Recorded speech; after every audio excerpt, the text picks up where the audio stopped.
Mga karos, magandang araw po. Yan, good morning, good morning. Kamusta po tayong lahat? Ito, welcome back po muli dito sa aming channel. Yan, good morning din sa ating mga client owner, ongoing project. Yan, today is March 6. Yan, araw po ng Miyerkules. Pag araw ng Miyerkules is holiday. Okay, kamustahin natin muna yung gawa dito. Then, update tayo sa ating attendance and assignment. Yan, syempre dito si Kuya Jun. Kuya Jun, good morning, good morning. Good morning, boss. Yun, Good morning po sa inyo lahat. Yun, okay. Ayan, bali Kuya Jun, anong top coat finish natin? Full urethane. Ang ginamit ko dyan, boss, full urethane, yung Hudson. Clear top coat. Yun. Para makintab siya, boss. Okay, kitang-kita na. Para tayo nananalamin dito, Kuya Jun Yan ang quality finish ng ating interior sa mga woodworks. Ayan, sa mga wood finish. Ayun Tapos ito yung wala pa. Ayun Yan yung wala pang pahid. Ayan Kaya huwag mo kalimutan to ha. Yan may pintura yan. Anong kulay ito, boss? Puti na lang yan, kuya. Ayun, yung tuloy.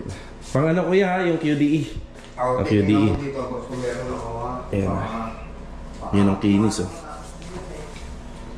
Tapos sa pintuan, yan din po yung pinang-finish namin. Yan pintuan.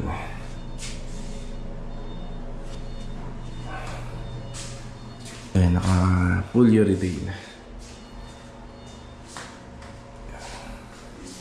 Tsaka dito. May ilan pang mga babarnisan si Kuya Jun. Yan pa yung mga tatapusin niya ngayon. Yung sa dalawang drawer para sa closet at saka dito sa hagdanan. Bali may tatlong drawer po yan. Okay, yan na muna. Assignment ni Kuya Jun. Tapos dito, yan meron din po tayong ipapagawa dito. Bali si Kuya Jun na po yung magmamasilya din ng ating mga kwarto. Alright. Okay, dito naman tayo sa second project Athena. So ang topic natin dito kahapon kung kakayanin ba natin yung deadline. Yung deadline nitong ating project dito. So may hinahabol din kasi si client owner. So according naman po sa napag-usapan namin, nagkaroon lang po kasi talaga ng mga additional na trabaho pero kaya naman. So ito si Kuya Dindo, good morning, good morning. Gandang maga. Sige, kain ka muna kuya. Morning. Yan bali solar. Merong solar light si client owner na dala. So dyan po natin kakabit yung isa. Then yung isa naman ay dito. Yan dyan sa kabila. Yan dyan yung isa. Kung sakaling may iwan dito after po nung deadline, ito naman po ay mga nasa labas parte ng bahay. Nasa labas naman po siya. Yan, pwede naman pong maiwan muna yan. Then kahit na tapos na po tayo rito sa loob at saka rito sa exterior, yan, pwede nating trabahuhin yan. Okay, bali yung assignment dito, yan, ikakabit, overall paint pa rin, interior and exterior. Ikakabit po yan yung solar. Tapos may dala na tayong epoxy. Natapos nila bilog at adonis itong ating floor drainage. Ayan So sa ngayon, ganyan muna yung layout niya. Kapag nagpa-tile siya, susundin na lang namin po yung ginawa po namin na floor drain. Yan, gamit po yung bakal. So pipinturahan po yan ng epoxy. Yan, epoxy muna tayo. Pag nalinis na ito, epoxy, then top coat yung black enamel. Medyo nagtanggal na po kami ng gamit dito. So yung pintura na lang yung mga natitira. Then yung ibang mga materyales pa. Yan, babalik si Bilog dito at saka si Adonis kasi ipapakabit natin yung clean out valve dito. Yan, clean out valve tayo dyan. Meron din po dito sa labas. Ito po yun, ito yung ikakabit. Yan. Yan, meron din po dito. Yan. Isa. So sa ngayon wala pang tiles pero ukaan na lang namin yung concrete flooring para meron na siya. Ngayon kapag nagpa-tile siya, babaklasin na lang.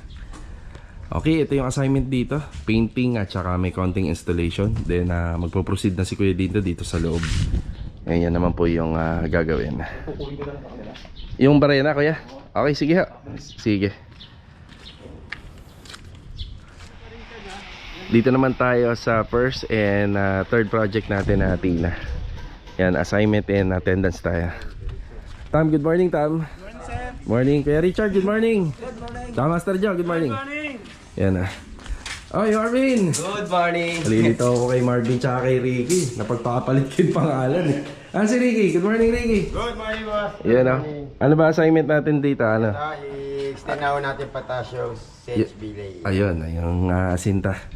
Tapos ito, nabuhusan na yung flooring. Nakapag-usap na rin kami ni client owner regarding dito.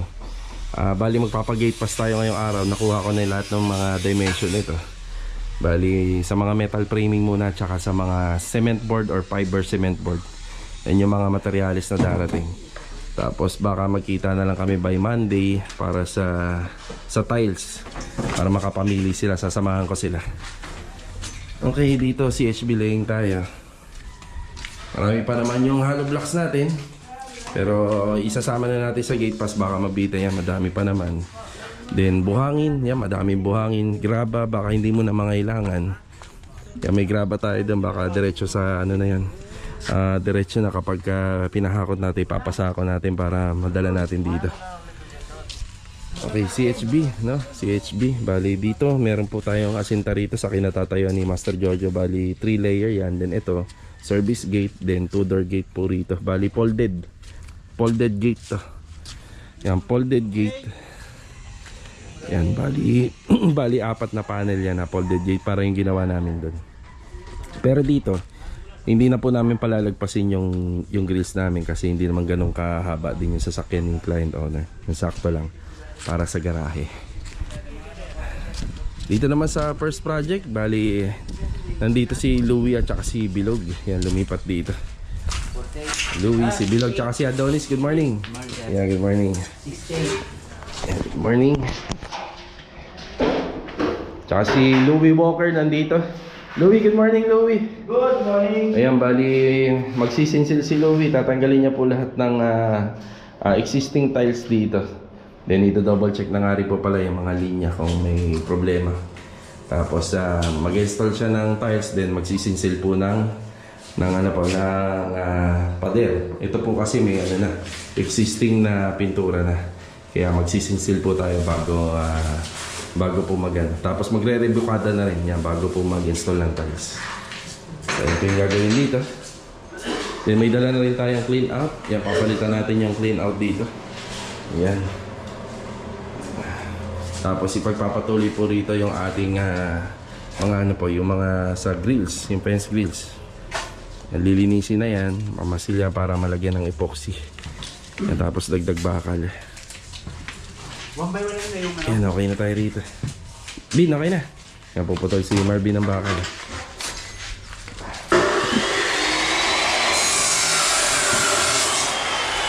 Okay, dito naman tayo sa phase 1. Ayan na. Bali, yung tungkol nga pala dito sa burning door natin or yung barn door. Ano po to, gagawan po natin siya ng lock dito sa loob. Pero pagdating po sa labas, yan na, baka hindi na po siya natin malagyan ng lock, mga kagaya ng doorknob. So kapag nangailangan si client owner talaga ng lock ng parang pang doorknob, ang gagawin po natin dito, baka ibalik natin to sa swing door. Baka i-swing door po natin to. Kasi ang ideal po talaga nito, swing door palabas. Yan, swing door po siya pero palabas po yung opening. Yan, kasi nga tatama na dito sa bed box. Yan na. Okay, nandito si Jamil. Jamil, good morning. Yan. Good morning. Yan, bali pinapaluwag muna natin to kay Jamil lahat. Yan. Yung papaluwagin niya muna to bago siya mag-start. Pinapa-primer na natin to at saka itong mga pader. Tapos dito tinanggal na ni Jamil yung mga existing na silicone para makinis na. Yan, bali dito pwesto si Master Jojo. Meron pang mga ilang finishing carpentry na dapat niya pang tapusin. Yan na. Dito muna tayo sa phase 3. Ayan, kasama natin si Master Jojo. Yeah, good morning, Kuya Boy. Morning, boss. Yan, kailangan kailangan ng barena rito at saka ng hagdanan pa. Yan na, bali mag-electrical na po si Kuya Boy dito. Then naturo na natin yung mga instruction. regarding po sa mga linya. Bali, una, syempre sa kisame, mga light and switches. So, meron po tayo doon. Yan, receptacle valve at saka dito. Yun naman ay kahit abang ng linya lang. Bali, panghuli na lang po sa installation. Yung meron din po doon. So, on purpose for CCTV camera. Kuya, ihatid ko na lang ha. Ihatid ko na lang po yun. Barena at saka yung pagdanan. Tsaka yung talim. Talim pala. De Roscas. Receptacle valve. May switch. May switch yung dalawa po nating ano doon. May switch. Ilang... Isa lang. Sa gitna. Grande sa likod. Isa sa gitna. Di switch pareha. Yan na. Yung kulay niya kama sa switch na pinto. Okay. Sige pa kuya. Aha. Sige, sige. Okay, bumalik tayo rito. Ayan, nakapagdagdag na sila ng bakal dito sa gitna. Yung kailangan niyan kasi para hindi lumundo pati rito. Ayan, tuloy-tuloy lang po yung sintada rito. Dito may wall cladding tayo tapos fence grills na lang. Kaya ano yan, 3 hollow blocks kuya. Ayan, 3 patong. Dito si Bilo. Good morning, Log. Good morning. Ayan, bali aside pa dun sa assignment namin ngayong araw dito, itong staircase. Yung staircase, nakokobera na rin po yan.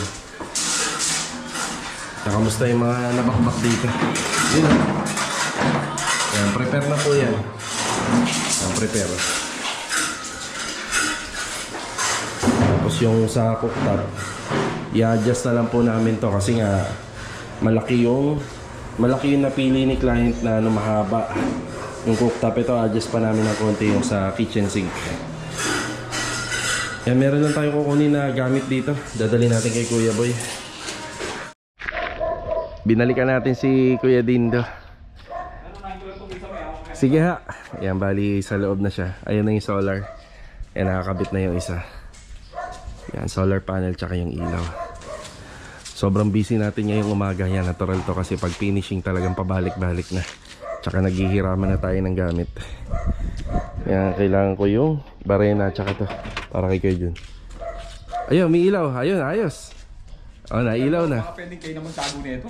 Sige, sige, akin na. Ano, maliit eh. Oo. Baka mawala. Off lang na kuya. Off. Ba't ayaw? Yung pula. Ikaw nga kuya, umano sa'yo ha? Anong pinindot mo? Yung off. Ayun. Oh, kailangan medyo tutok pala. Tago muna natin. Binalikan ko si Kuya John dito. Kuya John, nandito na po yung pinabibili mo. Nandito sa crates. Dito ko lang binabataan niya, boss. Sige, sige. Para medyo makaiwas-iwas ka sa amoy dun. Boss, nasaan? Andiyan po sa crates. Ayan, yan. Yung naka-plastic po na yan. Yan. QDE white at saka dalawang paint thinner ha. Oo, boss. Okay. Kasi din daw, mayroon din daw. Kailangan din yata paintiner eh, napunta dito. Bibigay ko muna isang bote. Sige, sige ha. Hindi na ako dadaan doon. Baka daanan ka na lang dito. Sige boss. Sige ha. Okay. Yan na, tulong-tulong na muna. Yan na. Bali pag umaga talaga, lalo-lalo na Lunes. Yan, sobrang busy din. Pag finishing kasi, mas marami po yung materyales na kailangan. Pero pag rough finish muna, kagaya nitong ginagawa namin sa structural, yan, okay lang yan. Magbagsakan ng buhangin, graba, semento, bakal. Yan, pero pag sa finishing na, yan, marami na pong kinakailangan. Yan, depende rin po sa gumagawa. Kami naman po dito sa trabaho namin dito, hapon pa lang, inire-report na sa amin nila yung kailangan. Siyempre, medyo watak-watak na po din kasi yung mga tools natin. Medyo watak-watak din yung project, medyo malalayo yung distansya. Kaya rito sa phase 6 swerte kami kasi halos magkakalapit lang. Pero dito sa phase 4, phase 3, phase 1, yan, medyo malayo-layo na yan. Kaya pagka may nakakaligtaan tayo, talagang nagpapabalik-balik. So ayun, share lang na, share ko lang yung experience at saka yung actual na nagaganap talaga dito. Kayang-kaya naman, di ba? Yan, magkakaroon pa tayo ng project sa Metroville. So kailangan talaga nakalistahan lahat, saka nakaplano. Tara. Ano kuya, okay na po yan? Ay, sir. May kailangan ka pa dyan? Wala na. Wala na pa ako, wala. Magkano na lang ako nilang... Ah, sige, sige. Hindi, baka dalang kita kahit concrete nail. Concrete. Ah, sige. Ay, ano pala? Repeater. Riveter. Saka bala. Bala, anong 1/8 by 3 part lang pwede na? O, yung ginagamit natin. Sige, sige ha. Sige. Okay pa. Yan. Bali, babalik na tayo rito sa bodega or sa bahay. Pagpapahingay na muna natin tong owner. Yan kasi medyo magastos sa gasolina. Mag-e-bike naman tayo. Tapos yung riveter, meron po tayo nun. Bali yung bala, meron naman stock po doon sa mismong site. Sa ginagawa ni Kuya Boy kasi may pauna na tayo mga biniling materialis doon. Yan, babalik tayo ron para pahatid lang yung kailangan niya. Tapos yung concrete nail, yun ang wala pa tayo. Wala pa tayo nabibili nun. Yan, bili mo na tayo. Tara. Okay. Ito yung tinutukoy ko, riveter. Maraming salamat sa mga hardware na binibilhan natin. Bali, bihira na akong bumili ng mga ganito. Tsaka yung mga guntingera, ibinibigay na lang na free. Yan, freebies na lang nila. Tara. Concrete nail, bali 60 pesos. Di uno. Kapag nag-install si Kuya Boy ng junction box, yan, kailangan ng concrete nail. Tsaka utility. Yan. Para sa pastry. Okay, binalikan ko si Kuya John dito. Medyo maluwag-luwag na yung oras natin bago magtanghali. Yung paint thinner. Yan, tayo na maghahatid kay Kuya Dindo. Sige Kuya ha. Okay, boss. Sige, sige. Paint thinner. Yan. Kuya, nag-iwan na ako paint thinner dito. Yan, bali primer coat. Yan, primer coat yung ginagawa ni Kuya Dindo dito. Ayusin na lang natin ng pintura ko na yan. Mga ganyan, ayusin mo na lang panghuli na ako sa Sige, sige. yung mga gilid. Para maganda tingnan na. Akin. Oo nga eh, kasi ang finish kasi talaga ito dapat makakaroon ng kisame. Pero para ma-turn over naman natin na maganda, Ayos. ayos na, ayusin na lang. Masilya no kuya no? Panghuli na boss para medyo unahin ko lang yung malalaki. Oo, tama. Sayang. Ayan na. Yan na, maya-maya, break time na din. Ang bilis ng oras. Hindi natin nararamdaman kasi pabalik-balik tayo. Yan na.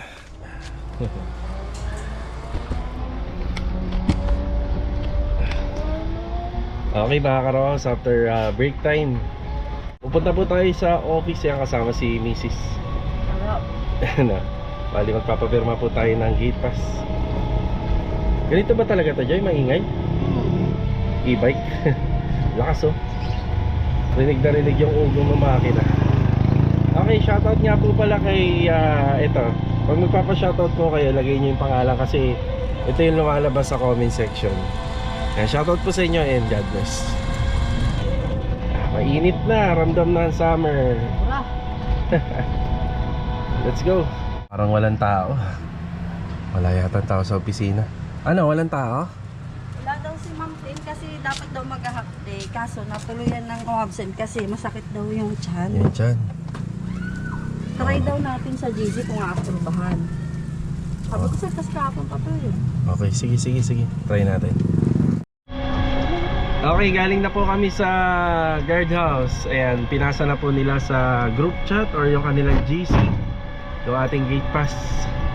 So, yun nga, pag wala pong tao sa opisina, may group chat naman. So, abangan na lang natin kung anong oras makakaprubahan. Magpapadeliver po tayo kung hindi ngayon, hindi matuloy ngayong araw, baka first batch umaga. Grabe, napakainit na. Ito mga karos, naka-e-bike na lang muna kami dahil sobrang init kapag yung single. Yan, babalik tayo dun sa site mamaya para magbigay ng update. At saka magpapabali rin kami ngayon dahil Wednesday. Yan, laking tulong din ito. May bubong. Bayad mo. Magkano ba? 100 per ride. 100. Mahal naman. May tumatawag. Okay, nandito na ulit tayo. So, final update. Yan ngayong araw na Miyerkules. So kanina hinahabol namin na papirma tayo ng gate pass, pero yun nga, walang tao sa opisina. So hanggang ngayon walang update. Pero buti na lang, medyo nagkasya yung ating 450 na hollow block. Siguro kung magkukulang napakakonti na lang. Yung sa graba, meron pa naman po kami dun. So ito pong update natin sa materials para dito sa third project natin na Tida. Hindi rin kasi kami talaga makapag full blast yan. So hindi nga rin po kasi talaga kami makapag full blast na materials kasi dinadaanan pa rin po ito. Yan, may kapitbahay na tayo rito na lagi pong dumadaan. Kaya kailangan medyo maluwag, no? Medyo maluwag. Sa buhangin meron pa. Okay, saan natin ginamit yung mga hollow blocks dito. May sukalo tayo rito. Pero syempre papantay po yan sa flooring. Tapos meron din po tayo rito floor drainage. Ayan, saka dun sa dulo. Ayan, ginawa yan ni Tamtam at saka ni Kuya Richard. Ayan, dito din. Ayan, ating floor drainage. So sa water line, madali na lang po ikasa yun. So sa ngayon, dito muna tayo nakafocus. Floor drainage. Ito yung asinta. Ayan, tapos may mga hollow blocks pa naman tayo rito. Ito, nakaabang na yung mga water line natin tsaka sa floor drain. Yung tatakbuhan din po yan ng downspout. Kukontinue na lang po yan papunta dito.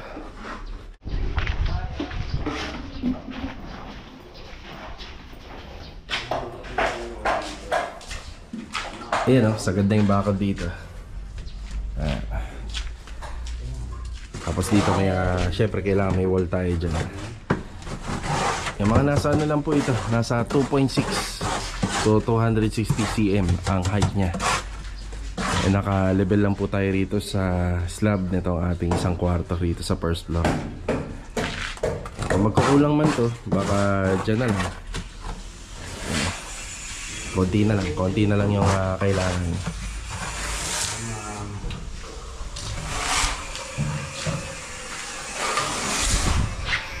Yan, critical tayo sa ano. Ayan, critical tayo dito sa graba. Yan, pero meron pa naman doon. Hakakutin na lang.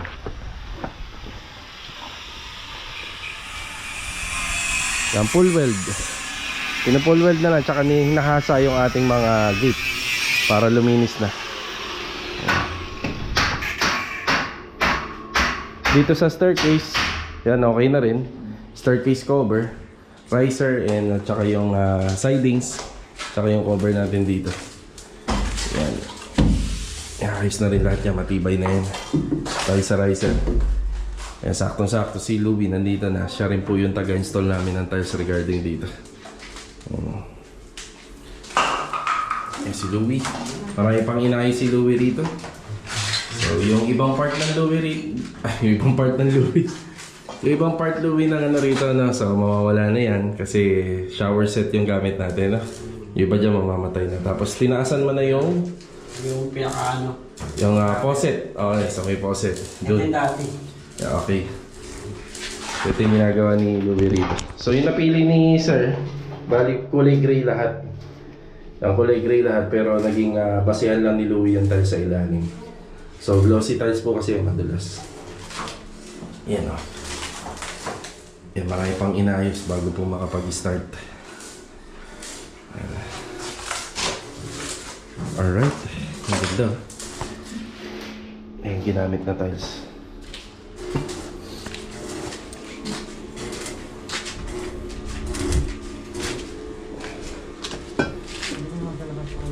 Ayan. Okay na tayo rito.